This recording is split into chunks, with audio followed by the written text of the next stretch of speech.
কুড়িগ্রামে সার ও বীজের বাড়তি দামে চাষিদের আগাম সবজি চাষে দেখা দিয়েছে সংকট।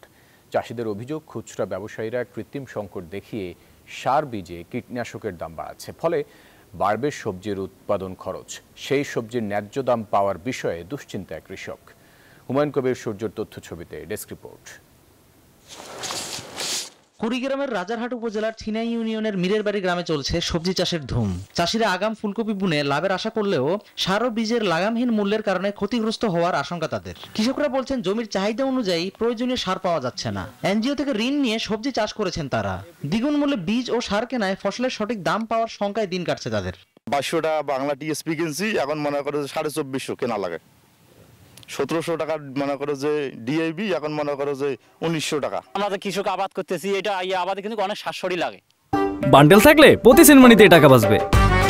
বিকাশ সেনমানি বান্ডেল কিনে জিতুন প্রতি লেনদেনে। আমরা কিন্তু ন্যায্য দাম দিয়ে সার পাচ্ছি না। বৃষ্টি বা কররোধ হলে বীজের ক্ষতি হয়। এই ক্ষতি কাটাতে আবার অধিক মূল্যে তাদেরকে কীটনাশক কিনতে হচ্ছে। বৃষ্টি একটু বেশি হলে একটু পচনা আসে, গোছ চিকন হয়, হয়তো পচি যায়, নষ্ট হয়ে যায়। তারপর ওগুলো আবার ফির নতুন করে খোসা দেওয়া লাগে, এটাই। আর আকাশ ভালো হলে একটু ভালো থাকে। গতবারের তুলনায় এবারে ফুলকপির বীজের দাম দ্বিগুণ ও সারের দাম বৃদ্ধি পাওয়ায় ফসল চাষে প্রচুর ব্যয় হচ্ছে। কৃষকের দাবি, বাজারে সিন্ডিকেট করে দাম বাড়ানো হয়েছে। 1500 টাকা শুরু করলে এখন 1800 টাকা। তারপরও সার নাই, সার সংকট। এটা হলো প্রত্যেকটা বেসিক সিন্ডিকেট করে।